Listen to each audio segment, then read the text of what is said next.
تو مالک یوم الدین کے بارے میں کچھ چیزیں میں آپ کے سامنے رکھ دوں. یہ بہت آسان ہے سمجھنا. دین سے شروع بات کرتے ہیں. دین عربی میں کہتے ہیں فیصلے کو.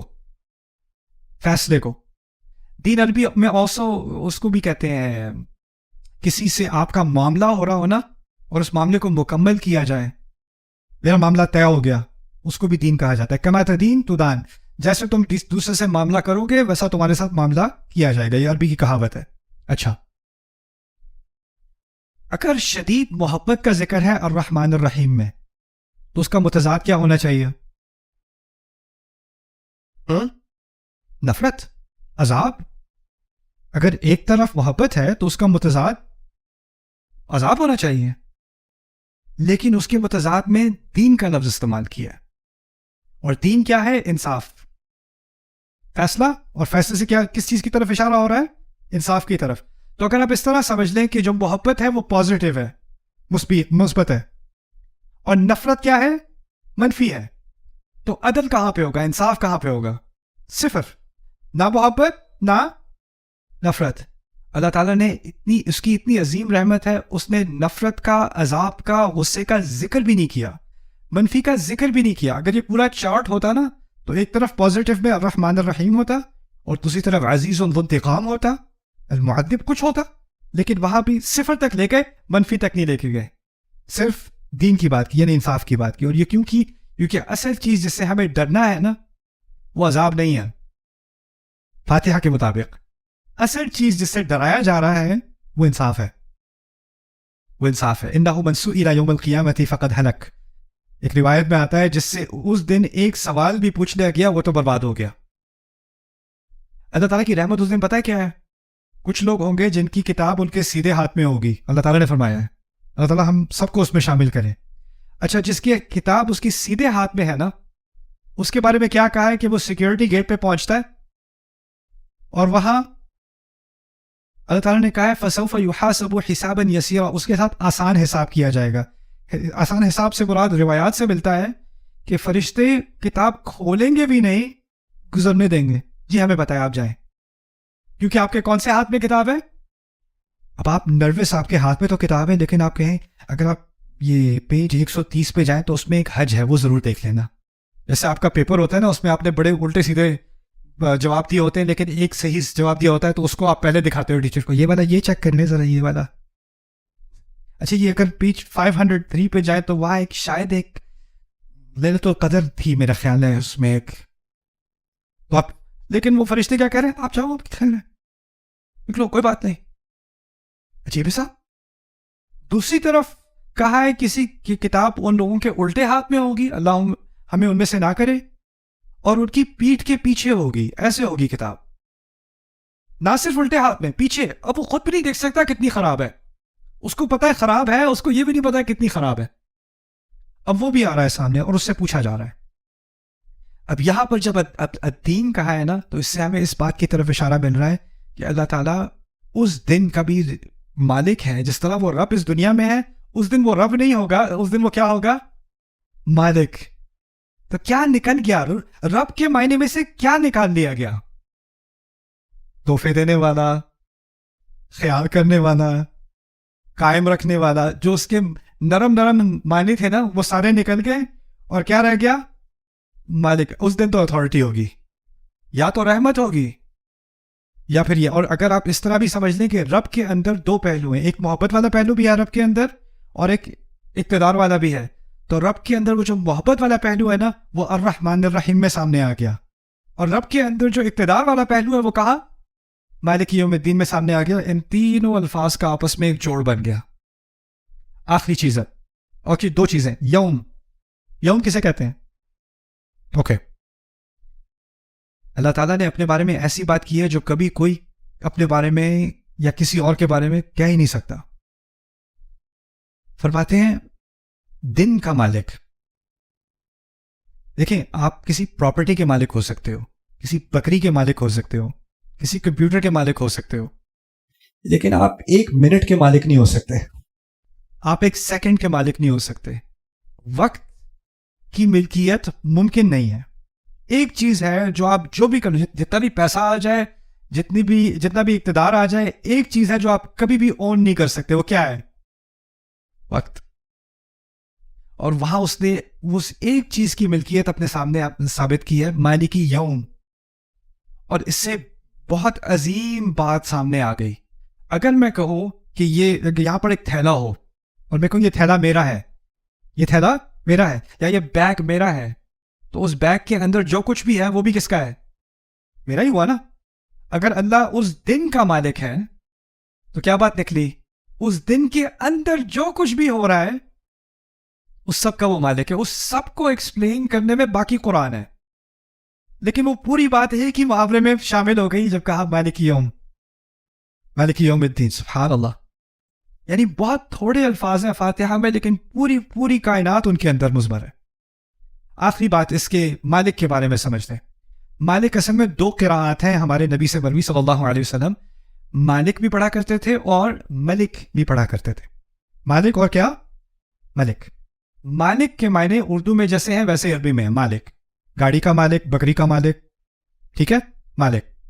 ملک کسے کہتے ہیں بتائیں؟ بادشاہ کو. بادشاہ کو. تو ایک طرف مالک، دوسری طرف بادشاہ، اور دونوں کے معنی یہاں ضروری ہیں. سمجھ لیں کیوں. بادشاہ جو، میں یہ نہیں کہوں گا کہ میں میری یہ جوتے ہیں، میں یہ نہیں کہوں گا میں اس جوتے کا بادشاہ ہوں. میں کیا کہوں گا؟ میں جوتے کا مالک ہوں. میں گھر کا بادشاہ ہوں یا مالک ہوں؟ مالک. میں کمپیوٹر کا بادشاہ ہوں، مالک ہوں، مالک.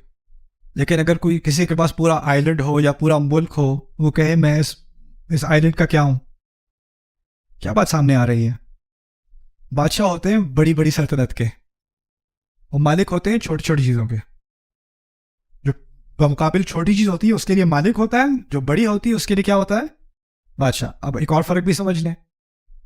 اگر وہ کسی ملک کا بادشاہ ہے، کیا تمام چھوٹی چھوٹی چیزیں جو اس کی سلطنت میں ہو رہی ہیں اس میں اس کی نظر ہے؟ ہر بات پہ، ہر کام پہ، ہر کسی کے سونے پہ، ہر کسی کے اٹھنے پہ، کیا وہ ہر چیز کو کنٹرول کر سکتا ہے؟ آپ کی کمپنی ہے، آپ کی اپنی کمپنی ہے، آپ کے 50 ملازم ہیں. کیا آپ ہر ملازم کی ہر پرفارمنس کو، اس کی ہر بات کو، اس کے ہر ایکشن کو کنٹرول کر سکتے ہو کہ نہیں؟ جتنا آپ کا کنٹرول بڑھتا ہے نا، جتنی سلطنت بڑھتی ہے، اتنا آپ کا چھوٹی چھوٹی چیزوں پر کنٹرول کم ہوتا چلا جاتا ہے. ایسا ہی ہے نا؟ آپ کو کسی اور کو مینجمنٹ دینی پڑتی ہے. چھوٹے کام میں نہیں کر سکتا، میرے پاس بڑے کام آ گئے ہیں، اب میں چھوٹی چیز کو ہینڈل نہیں کر سکتا. مالک کا کیا ہے؟ اگر میں کمپیوٹر کا مالک ہوں تو اس کی ریپیئر میں خود کروں گا. میں گھر کا مالک ہوں تو اس کا دروازہ میں خود فکس کروں گا. اگر میں ایک ملک کا بادشاہ ہوں، دروازہ میں خود فکس نہیں کروں گا، مجھے تو پتا بھی نہیں دروازہ خراب ہے. بڑی چیزوں کے لیے بادشاہ، چھوٹی چیزوں کے لیے کیا؟ مالک. اب قیامت کے دن میں دو طرح کے کام ہو رہے ہیں. قیامت کے دن میں سورج اور چاند ایک دوسرے میں ٹکرا رہے ہیں. قیامت کے دن میں دنیا پھیلائی جا رہی ہے. قیامت کے دن میں ساری انسانیت کو قبروں سے نکالا جا رہا ہے. قیامت کے دن میں آسمان پھٹ کے کھل رہا ہے. قیامت کے دن میں سارے فرشتے اتر رہے ہیں. یہ تو بادشاہ کا کام ہے، یہ بڑا کام ہے. لیکن قیامت کے دن ایک ایک عمل کا جائزہ لیا جا رہا ہے کہ نہیں؟ لا یغادر صغیرۃ ولا کبیرۃ. یہ بادشاہ کا کام نہیں ہے، یہ کس کا کام ہے؟ مالک کا کام ہے. رسول صلی اللہ علیہ وسلم نے یہ آیت دو طرح پڑھی، کیونکہ اس دن کچھ چیزیں مالک سے متعلق ہیں اور کچھ چیزیں ملک سے متعلق ہیں. سمجھ میں آئی بات؟ اور دونوں کو شامل کر دیا مالک یوم الدین میں. آپ کے جانے سے پہلے ہم نے 3 آیات کا مطالعہ کیا ہے اس وقت تھوڑا سا. الحمدللہ رب العالمین، الرحمن الرحیم اور مالک یوم الدین. میرے نزدیک قرآن میں اللہ تعالیٰ کا سب سے جامع تعارف، اگر کوئی غیر مسلم ہو پوچھے تم کس خدا کی عبادت کرتے ہو، تمہارا اسلام کا خدا کون ہے، اس کی سب سے جامع تعریف بس یہی 3 آیات ہیں. الحمدللہ رب العالمین، الرحمن الرحیم، مالک یوم الدین. پہلی چیز جو وہ خدا خود چاہتا ہے کہ تم جانو، جس کے بارے میں ہم بات کرنے لگے ہیں، وہ حمد کا مستحق ہے. اس کا نام اللہ ہے. اس سے رشتہ تمہارا رب کا ہے، اور صرف تمہارا ہی نہیں، تمام سوسائٹیز کا، تمام انسانیت کا، ازل سے ابد تک، العالمین. اور اس کو تم سے ایسی شدید محبت ہے کہ جس کا تم اندازہ نہیں کر سکتے. اور یہ بھی تمہارے ہاتھ میں ہے کہ وہ محبت تمہارے لیے ہمیشہ کے لیے رہے. الرحیم. لیکن اگر تم نے اس محبت کا فائدہ اٹھانے کی کوشش کی تو یہ جان لو کہ آج نہیں تو کل، کل نہیں، ایک دن آ رہا ہے، ایک کل آنے والا ہے جس میں پھر پورا پورا حساب لیا جائے گا، اور ایک بڑی بڑی چیزیں ہوں گی اور چھوٹی چھوٹی چیز تک حساب لیا جائے گا مالک یوم الدین۔ ایک پوری بیلنس پکچر آ گئی میرے سامنے، ایک پوری تصویر آ گئی جس میں نہ اس طرف میں صرف اللہ تعالیٰ سے ڈروں، یا اس طرف میں صرف اللہ تعالیٰ کی طرف سے مطمئن ہو جاؤں اور مجھے کوئی فکر ہی نہ رہے۔ دونوں کے درمیان میں ایک مکمل بیلنس یہ آ گیا، یہ بات آ گئی ابھی تک فاتحہ میں۔ اور اس کے بعد جہاں سے ہم کل بات شروع کریں گے انشاءاللہ، وہ ہوگی کہ اگر یہ کوئی بات سن لے تو وہ کس نتیجے پہ پہنچے گا۔ یعنی اس ساری بات کا، ٹھیک ہے آپ نے یہ باتیں سیکھ لی اللہ کے بارے میں، سو واٹ، پھر کیا اس کا نتیجہ کیا نکلنا چاہیے؟ اگلی آیت اصل میں ان 3 آیات کا نتیجہ ہے کہ جو ان 3 آیات کو سمجھ لے وہ کہاں تک پہنچے گا، کس فیصلے تک پہنچے گا، اور خود ہی سے پہنچے گا۔ اس سے کہا نہیں جائے گا عبادت کرو، اس لیے عبادت کرو، یہ نہیں کہا گیا، کہا ہے ایاک نعبد، ہم صرف تیری ہی عبادت کرنے کو تیار ہیں، کرنے آئے ہیں۔ یعنی ہم اپنے آپ کو والنٹیئر کر رہے ہیں، ہم اپنے آپ کو اس نتیجے پر پہنچا رہے ہیں۔ اس کے بارے میں انشاءاللہ یہاں سے آگے جو اصل معجزات ہیں اس صورت کے وہ آگے آنے والے ہیں انشاءاللہ، اس پہ کل ملاقات۔ کل کے سیشن کے آخر میں 2 باتیں میرے ذہن میں تھیں جو رہ گئیں، وہ میں پہلے ذکر کر دوں۔ الحمدللہ رب العالمین الرحمن الرحیم مالک یوم الدین کے بارے میں، اس کے بعد پھر آگے چلیں گے۔ یہ ذرا سی کمپلیکیٹڈ چیز ہے لیکن میرے خیال سے آپ لوگ کافی اسمارٹ ہو، آپ سمجھ جاؤ گے، ٹھیک ہے۔ رب کے بارے میں نے کہا تھا کہ اس میں 5 معنی ہیں، کسی کو یاد ہے کیا تھے؟ مالک، سید، منعم، مربی، قیم۔ اچھا 5 میں سے نا اس کو ہم تھوڑی تقسیم کر دیتے ہیں۔ ان میں سے 2 کا تعلق اتھارٹی کے ساتھ ہے، باقی 3 کا تعلق رحمت کے ساتھ ہے۔ 5 معنی ہیں لیکن 2 کا تعلق کس کے ساتھ ہے؟ اتھارٹی کے ساتھ، اقتدار کے ساتھ۔ وہ 2 کون سے ہیں آپ خود گیس کرو۔ مالک اور سید کا تعلق اقتدار کے ساتھ ہے، لیکن جس نے خیال رکھنا ہے، جس نے تحفہ دینا ہے، جس نے نشو نما کرنی ہے، مربی، منعم، قیم، اس کا تعلق کس کے ساتھ ہے؟ رحمت کے ساتھ۔ بات سمجھ میں آ گئی؟ اوکے۔ اب آگے جا کر مالک کا لفظ آیا تھا، مالک یوم الدین، اور مالک کی 2 قراءات تھیں، یاد ہے آپ کو؟ مالک اور ملک۔ اس میں سے ایک مالک تو ویسے بھی رب کے ساتھ تھا، اور ملک اتھارٹی کے یا جو سید کے قریب ہے، ملک اور سید، سمجھ رہے بات؟ یعنی رب میں 5 معنی ہیں لیکن اس میں سے 2 معنی مالک اور ملک میں بھی ہیں، لیکن 3 مسنگ ہیں۔ یہ بات سمجھ آ رہی ہے؟ کون سے 3 مسنگ ہیں جو رب میں ہیں جو مالک میں اور ملک میں نہیں ہیں؟ منعم، مربی، قیم۔ تو وہ 3 مسنگ کیوں ہیں؟ سوال پیدا ہوتا ہے کہ یہاں 3 مزید کیوں ہیں اور وہاں 3 کم کیوں ہیں؟ وہاں بات ہو رہی ہے انصاف کی۔ کس دن کا مالک ہے؟ مالکی یوم الدین۔ یہاں بات ہو رہی ہے تمام عالمین کی، رب العالمین۔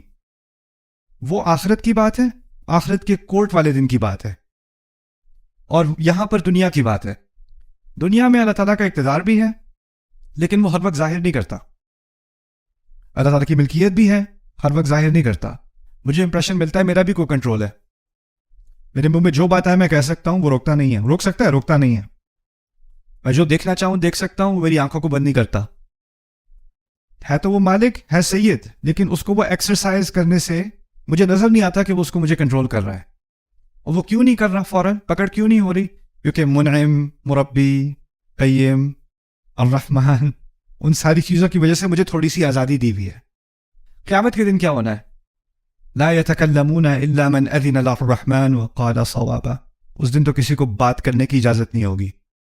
مہطعین رؤوسہم، یہاں تک کہ مجرموں کے بارے میں اللہ ہمیں مجرموں سے نہ بنائے۔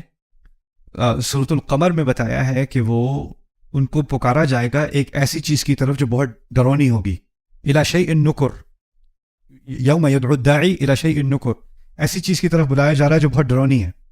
اچھا اگر میں کہیں آگ دیکھوں اور وہ قریب ہے، کوئی جانور دیکھے، کوئی انسان دیکھے، کس طرف بھاگے گا؟ اس کی الٹی ڈائریکشن میں بھاگے گا نا، اس کی طرف تھوڑی بھاگے گا۔ مہطعین رؤوسہم، سر اوپر اٹھائے ہوئے اس کی طرف بھاگیں گے۔ یعنی بلایا جا رہا ہے کسی ڈرونی چیز کی طرف اور پھر کہا جا رہا ہے اس کی طرف بھاگیں گے سر اٹھائے ہوئے گھورتے ہوئے. اس کو کوئی چیز ڈرونی ہوتی ہے اس کو گھورنے کا دل جاتا ہے, اس سے دوسری طرف ہانک کرنے کا دل جاتا ہے.